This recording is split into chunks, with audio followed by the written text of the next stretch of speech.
Greetings, I'm Craig Dunn. I'm the Wilder Distinguished Professor of Business and Sustainability here at Western Washington University, and delighted to have visiting with us today Kathy Dhanda, who's a professor at Sacred Heart University.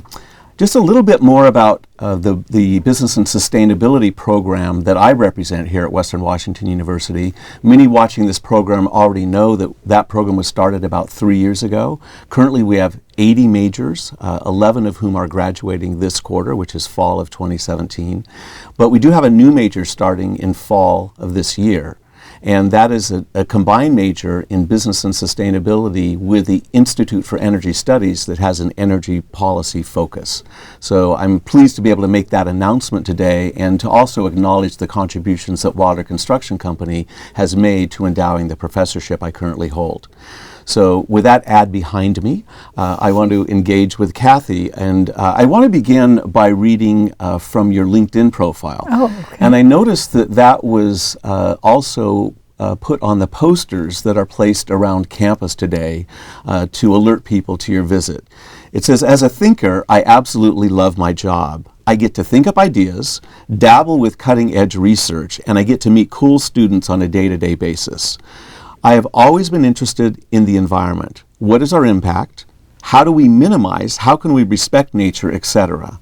Did a ton of research on mathematical models that, in an ideal world, proved that something like Kyoto, that's the Kyoto Protocol, would work to get us to an improved solution. Now I am moving towards sustainability," and you close by saying, "It is a term that is often tossed about, but what do we really mean by it?" Correct. So I'm inviting you to answer your own question. Okay, thank you. Thank you for having me. So, sustainability again is a term co-opted by so many people.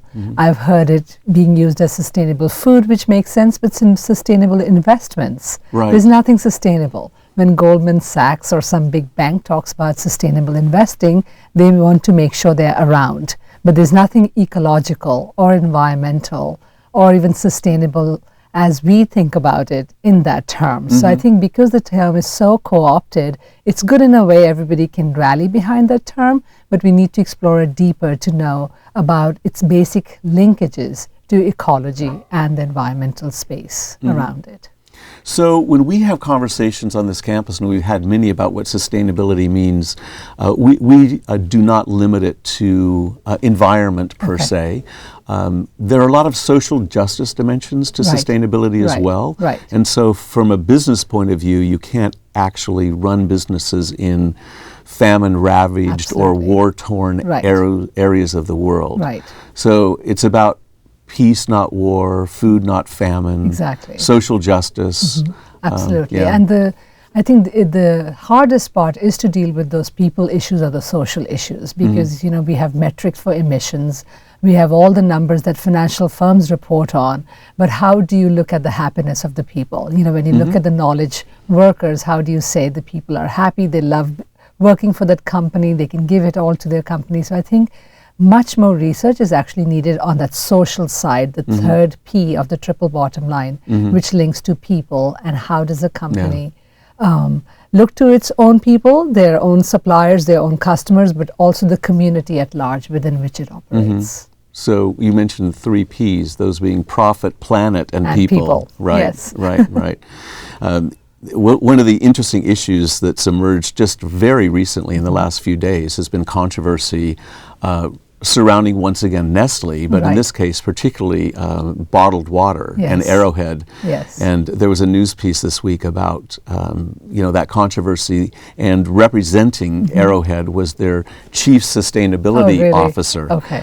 And he was very much in the camp of Goldman Sachs. Right. It was all about how do we perpetuate a supply for our water, and nothing really about environmental sustainability. No, and I do, it's a tough thing because Coca-Cola or Nestle, these are big companies with big footprints. So when they say we are trying to protect the watershed, a part of you is really happy because these companies have to, but if they run out of water, what is Coke going to sell? Or Nestle? So I think companies are very conscious about what they need to protect, but they are also trying to protect their own self-interest. So we have to be very careful with those public statements they make. Yeah. But it's not a problem, is it, to actually be interested in the survival of your organization as well as no, not the at planet? all. Because the third P is profitability. So we still want these companies to operate and provide jobs and give benefits to the community.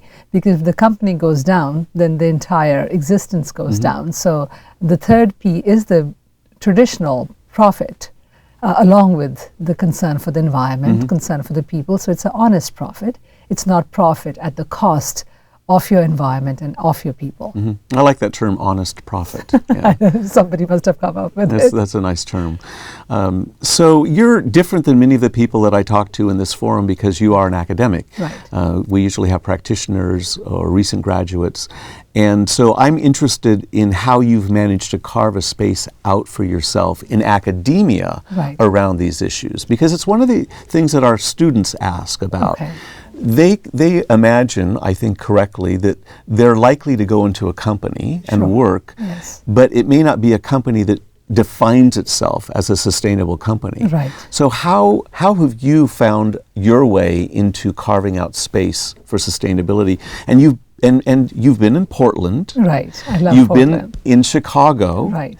And you've told me those are very different experiences. They're very different. And I think even for students, what you ask is very important. You have to be true to your passion.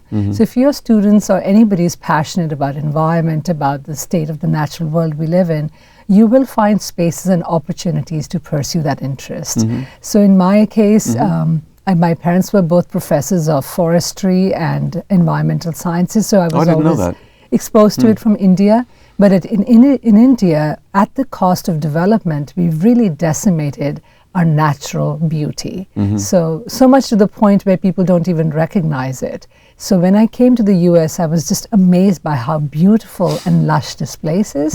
And it really made me conscious and thankful that this is such an abundant beauty. Look at the Northwest with the green forest and everything.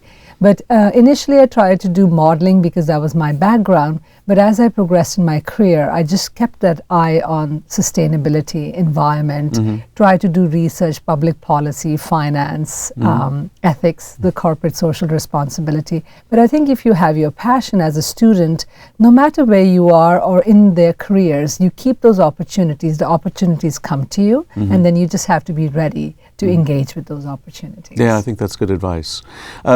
Maybe you could reflect on the difference between or following your move from Oregon to Michigan. So Oregon was lovely. I think or Illinois, I guess it was. Yes, Oregon was lovely, similar to the Northwest. We are in such a beautiful part of the world, and people are into the outdoors. They enjoy nature. They're a part of nature. So people are not divorced from nature. So sustainability, people respond to it. You know, people rally around it.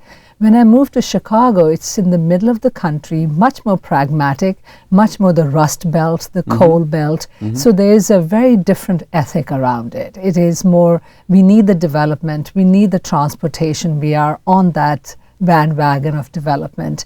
And people in a way are divorced from nature. Not many people go out in the mountains to hike, to fish, and instead they are in that concrete world in a way. So the response was different. The response was much harsher. So it required a different skill set to break that barrier in a way. They're coming around, I think, but I think there are pockets of the US where the resistance is there, either because of legacy, dad worked in a coal mine, or because of their own linkage with nature and their own connection with nature. Well, that's an interesting observation, how much our experience of space, especially outdoor space, really gets embedded in our values and our behavior. And so growing up missing that, I can see that it would And the Japanese call it forest bathing or forest something, where you go in the forest and you're just surrounded by nature and you have a different appreciation than if you go to the mall on the weekend. Right. Not that we don't need the malls, but still.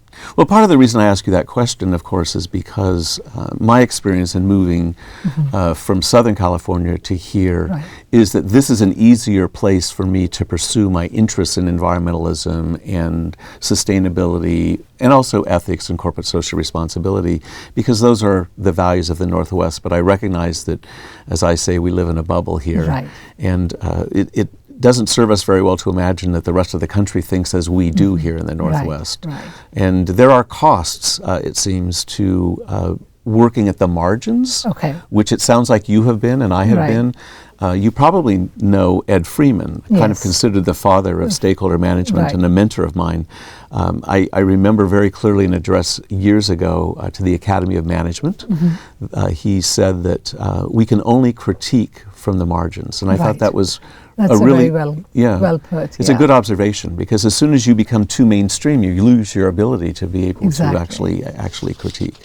So I liked your LinkedIn profile. Elsewhere on the university website, it says that you're passionate about the environment and the protection of our natural resources. Hence, the focus of your professional work is on the role of business and policy instruments in the transition towards a sustainable economy.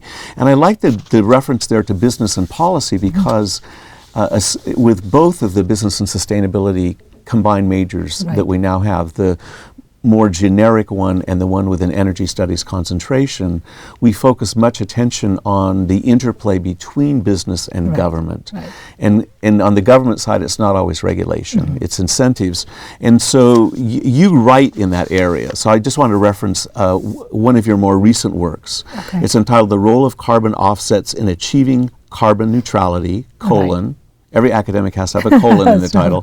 An exploratory study of hotels and resorts. So it's contextualized within a particular industry, but talking about something that's very interesting to most people, which is carbon offsets. Because they're controversial. They're very controversial.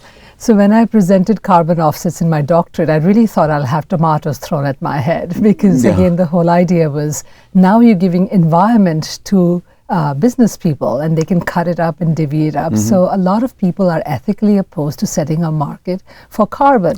But the idea was that if you look at instruments for change, you can have the command and control strategies, the taxation, or you could have market instruments, which would be a carbon market, like CCX was in Chicago. So you can buy carbon offsets. And then as you buy carbon offsets, if you're a clean energy company, you could sell the excess offset, so it becomes an instrument, it becomes like an asset for you. So it was the the market side. So someone else can continue to pollute.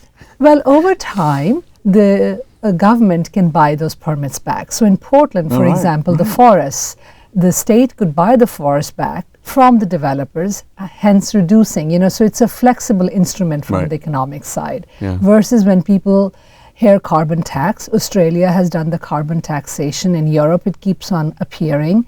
And there are people like Friedman who think carbon tax is a good thing, but in the US we are so against a tax. So the idea was, can we look at a market with its whole mechanisms for price and supply and demand to control how much carbon we are pumping into the atmosphere? So you're in favor of carbon offsets and a carbon market. Yes. And I have to say what I hear you saying is that it will be more beneficial the longer we engage in that activity. Is that accurate? In a way, and also the role of business, because I think if you want to bring BP and ExxonMobil and everybody on the table, they would like a market mechanism much more than a tax mechanism where somebody kind of wraps your knuckles because you've been a bad player. And I think in the US the change will come from the business, because we are in such a log jam with our political battles and the partisanship around this issue. The fact we've stepped away from Kyoto, we are stepping away from the Paris protocols. So I really think in the US it has to be, the business will be a driver in taking us to that green, sustainable future. So I really think business has a very strong role to play here. Yeah, I'm in agreement with you about that. I mean, I've said for many years now that business is probably the most effective driver of social change. Right, exactly. More so even than government, certainly than religion or family. I mean, as an institution, it just has to be steered in the right direction. And you might tell us a little bit about your students. I mean, how do your students respond? The students respond wonderfully, and I actually love my undergraduates more than my MBA in this topic, because... we won't show them this video then. Okay. Well, the undergraduates are passionate. And when you talk to them, you can fire up their passion. And they're in that space of their lives where they think they will make a change, and they will be the agents of change. So it's a very kind of a progressive talk. With the MBA students I've had, they're usually middle managers, much more pragmatic, much more entrenched in the business, if you will. So they are at a later stage of their cycle, so I think they're a little bit more jaded. So you have to give them the business case, but versus with this undergraduate students, it could be a moral case, it could be an ethical imperative, and they get that. So I really enjoy addressing these concerns more at the freshman, sophomore, or senior levels as well. Yeah. And you mentioned the passion and the optimism that the undergraduate students have, and to that I would add that our students here seem to have a willingness to sacrifice themselves, their own consumptive futures for preservation of a planet that will be habitable for our species going forward.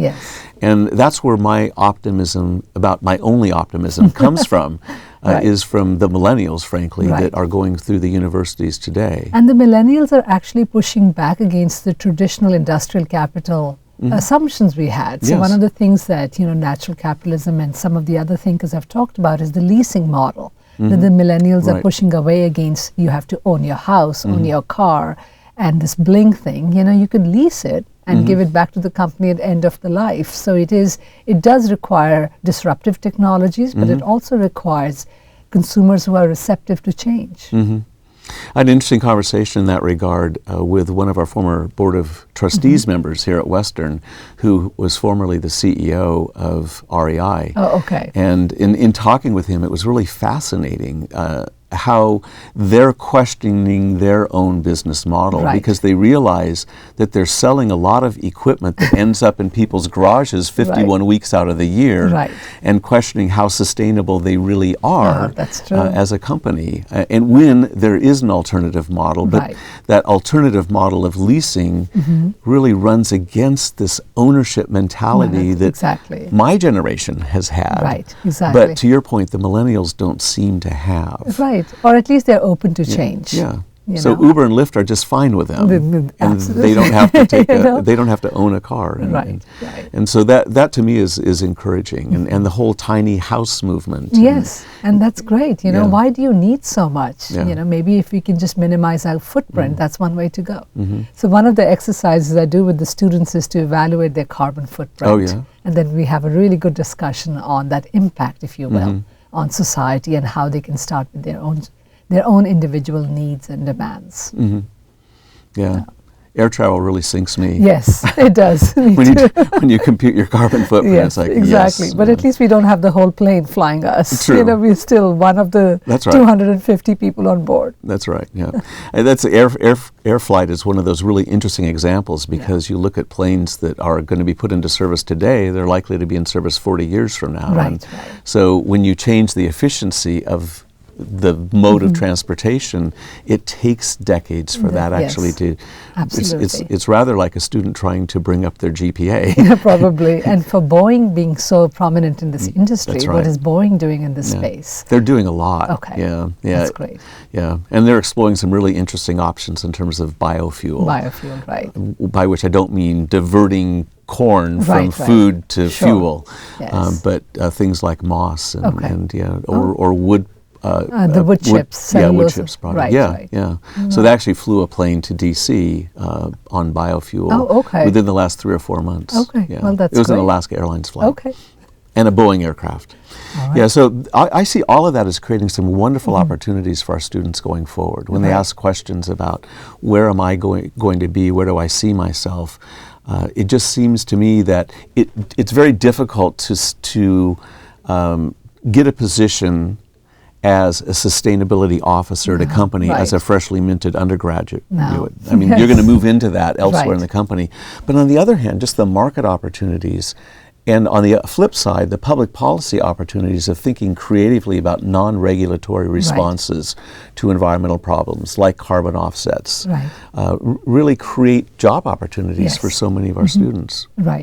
And the job opportunities are still kind of a mixed bag. So what I tell my students is, don't leave your functional areas just yet. If you're in marketing, stay in marketing. If you're in finance, stay in finance. But as you find that first job or the second job, look at opportunities for that sustainability track within the organization. So I had a student in Chicago, and she was a marketing student, took the sustainability class, completely changed her worldview, and now she works at Tesla. Ah. And so I had tea with her at the Tesla showroom in Chicago, and she Nice. showed me all the cars. So she stayed within marketing, but within marketing she found Tesla, and she says it has great growth opportunities. So I would caution against giving up your functional area entirely, Yeah. but within that space, let's say in purchasing, there's so much being done under fair and standard purchasing practices. So within a functional area, there are definitely opportunities for sustainability, but you have to kind of work within before you become the CSO of McDonald's. Right, right.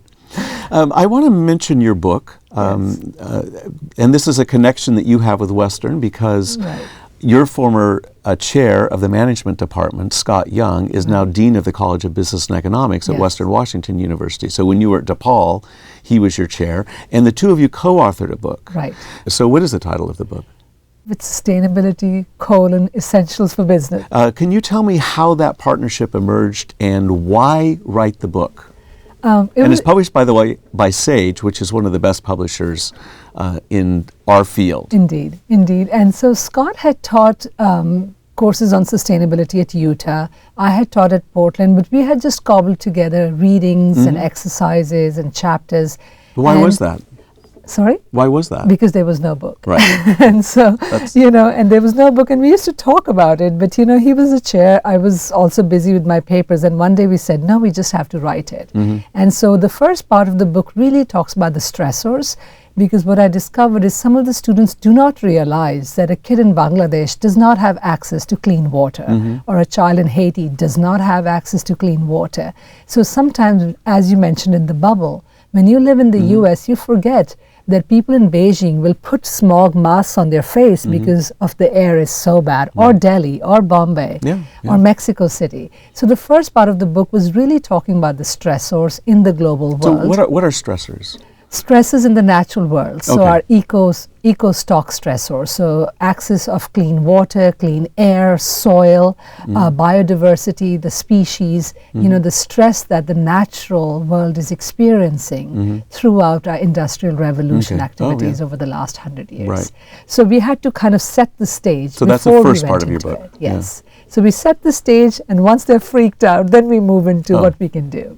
But I think that was important because a lot of our business students, especially if they have not come from a liberal arts background, are unaware of some of the challenges in the global space around sustainability. So I spoke to the publisher of the book and was okay. interested in knowing about sales. Right. And one of the observations she made was that sales in Europe have been better than in the United States. I'm not surprised. Why does that not surprise you? Because there are very few universities that offer courses in sustainability along with business ethics. You've been in this field long enough, and you know that sometimes it takes the professors, the passion, the charge to even offer a course. We still have many universities that will not offer courses in this space. You're on the West Coast, Yes. maybe on the East Coast, but there are many big gaps. Yep, but I yep, think yep. in Europe, people are much more conscious about these challenges. Did you anticipate that when you wrote the book? Yes. Yeah. I knew I couldn't retire on it. But you also anticipated that the European market might be stronger than the American market? I did, but I Yeah. thought Europeans are very critical of American writers, so Oh, I wow, did not good point, realize it yeah. would sell. I yeah. thought my British colleagues are quite a bit strict about their standards. Yeah, well, So. yeah, that was published, 2013, I believe. yeah, I think that's right. So So- just a few years ago, Yes. maybe yeah. 4 years ago. So I talked to Scott. I said, do you want to do a second edition? So we'll see. He's very busy being, The in his dean. new role. Right. So we'll see if we ever do that. Yeah, yeah. Well, I knew your answer when I asked why you cobble things together would be because there's no textbook in the Right, area, right. and that is something that, on the one hand, I'm glad to see that emerge, Right. but there's so much change going on in business and sustainability that we will always have to augment with real current examples reading. just because of the publication cycles of Absolutely. books. And the chapter that was really hard to write was energy, because by the time we would do the revisions, there was something new on the solar energy with the filaments. So, sometimes the technological field changes so quickly that we have to play catch up all the time. Right. Well, I think we'll always be doing that. Right. So in the few minutes we have left, it might be interesting to really explore the business case for sustainability. Because at the end of the day, I mean, you mentioned planet and people and profit. Without a margin, you have no mission. Right. So you always have to have an excess of income over outflow of capital. Right. And so the business case for sustainability is interesting because I always think of the elevator pitch. So I tell my students, let's say you're in an elevator with your CEO and you're all gung-ho about sustainability. Right. How do you make sure in those 4 minutes you give the business case? So again, it's industry specific, but we have a lot of fun with that exercise. And we always talk about the low-hanging fruit to try to first go with the cost savings before you talk about the brand. So students have done business cases across the industry, and I think whether you're talking to somebody from timber, somebody from energy, non-for-profit, you always have to talk about the business case, which is about saving money, having a company that people care about, having a green brand, and then when you put it all together, the company can be a powerful force in the sustainable space. So do you have students actually do those pitches? Yes, elevator and we pitches, have fun. We have fun with it. So every student has to get in front of the class? And no, they do it in front of the class is very overwhelming for them. I would think so. So in their little groups, they talk about, how do you break it down? Or sometimes the students will say, I love this course, but my father thinks it's a waste of money. Or mother, Right. So how do you convince your family members who might be a little bit more different in their thinking? Well, that's an interesting aspect you bring up, because I encounter that sometimes with students here. I actually had a very long conversation with a parent recently whom I'd informed that I could not discuss anything specific about her child's academic progress with her because of federal regulations. Right. But nonetheless, I said, I'd love to talk to you about why this degree matters. Right. I had another parent call. I was in my car, and he called, and he works, I think, at Boeing, and said, my daughter's changed majors for the 3rd time into business and sustainability, and I'm concerned. And I allayed his fears. So I'm glad you brought that up. So maybe instead of just doing the business case, we should talk about the parental case. The parental case. Yeah, especially if our tuition has gone up significantly, and even though it dropped this last year. But yeah. All right. I want to thank you for coming all the way across the country to be with us today, and I look forward to spending much of the rest of the day with you. Thank you so much. I've enjoyed this. Thank you so much. Absolutely. Take care.